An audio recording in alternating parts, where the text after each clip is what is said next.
Hello again.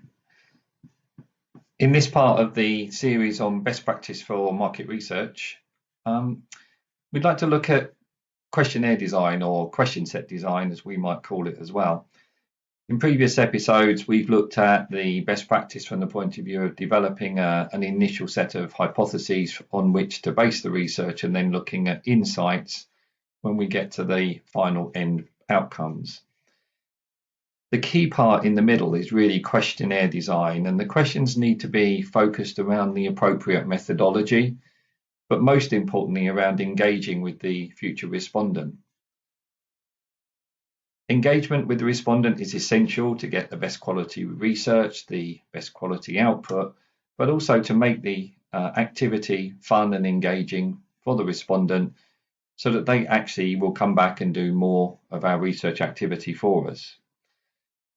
We find that clients like to design the longest questionnaire possible and ask as many questions as they can.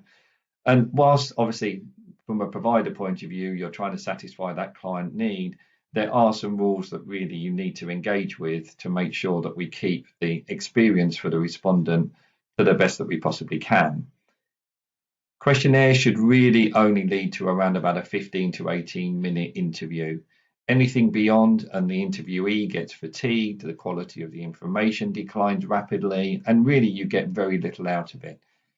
So as a provider, we try to push back on our clients and say that the end questions of the questionnaire will really suffer badly if the questionnaire is too long. In addition, a range of questions is normally a good idea, and different types of questions. So simple yes, no's, some statement questions, some rating questions are very good. So rating from 1 to 5 on an importance scale or some other Likert scale. That keeps the engagement going, it keeps the interest of the respondent going, and they can see that they're moving quickly and swiftly through the questionnaire. Also, ranking questions are important. However, they can only really be used on an online survey because, reading out a list of 7 or 8 factors and then asking people to put them into rank order is very difficult because they can't remember those on a telephone conversation. So questions need to be set and designed appropriate to the different methodologies. We often come across our clients who like to ask an open-ended question within a quantified study. In principle, it should work. In practice, it doesn't, because we're not able to probe, we're not able to drive out some really good insights. We may get 1, 2, 3 decent responses, but most people will not want to sit and type or answer an open-ended question within a quantified study.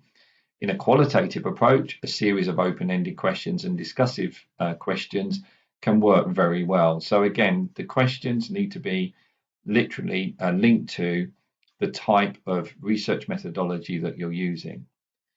But for us, the key thing is all around quality of questions, the length of the questionnaire, keeping it to that 15 to 18 minutes, using a variety of question types to keep engagement going and making it fun and a good experience for the respondent.